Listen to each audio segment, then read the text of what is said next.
दर्शकबिन नमस्कार। 2081 सालको नम्बर 1 नायक को हुन् त? आउनुहोस् तपाई हामी मिलेर घोषणा गरौं यो वर्षको नम्बर 1 नायक।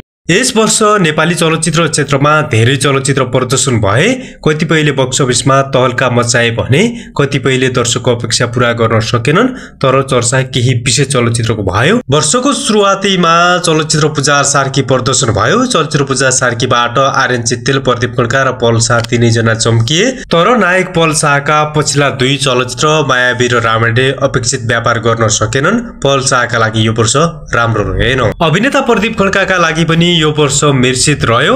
पूजा सार्कीबाट निकै नै चर्चा कमाए पनि, तर पछिल्लो चलचित्र एक्टर टेक 1 ले खासै प्रभाव पार्न सकेन। प्रदीप खड्काका लागि पनि यो वर्ष राम्रो रहेन। यसैगरी नायक अनमोल केसीको चलचित्र फर्की फर्की प्रदर्शन भएको थियो। नेपालमा यो चलचित्रले ठिकठाक व्यापार गर्यो भने विदेशमा यो चलचित्रले एकदमै राम्रो व्यापार गर्यो। उनका लागि यो वर्ष फाइदाजनक रह्यो। दयाहाङ राईको लागि पनि यो वर्ष ठीक रहेन। दयाहाङ राईको चलचित्र घर ज्वाइँले बक्स अफिसमा राम्रै प्रदर्शन गर्यो, तर यद्यपि उनका पछिल्ला चलचित्रले खासै छाप छोड्न सकेन। दयाहाङ राईका लागि पनि यो वर्ष राम्रो रहेन। सौगात मल्लका लागि पनि यो वर्ष राम्रो रहेन। सौगात मल्लका सबै चलचित्रले घुँडा टेकी। यो वर्ष बक्स अफिसमा सौगात मल्लको लागि पनि राम्रो रहेन। यसैगरी विपिन कार्कीका लागि पनि यो वर्ष राम्रो रहेन। उनको चलचित्र तेलभिसा प्रदर्शन भएको थियो।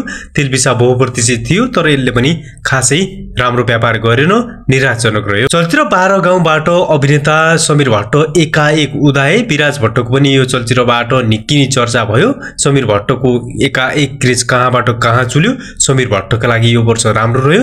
विराज भट्टका लागि पनि यो वर्ष राम्रो रह्यो।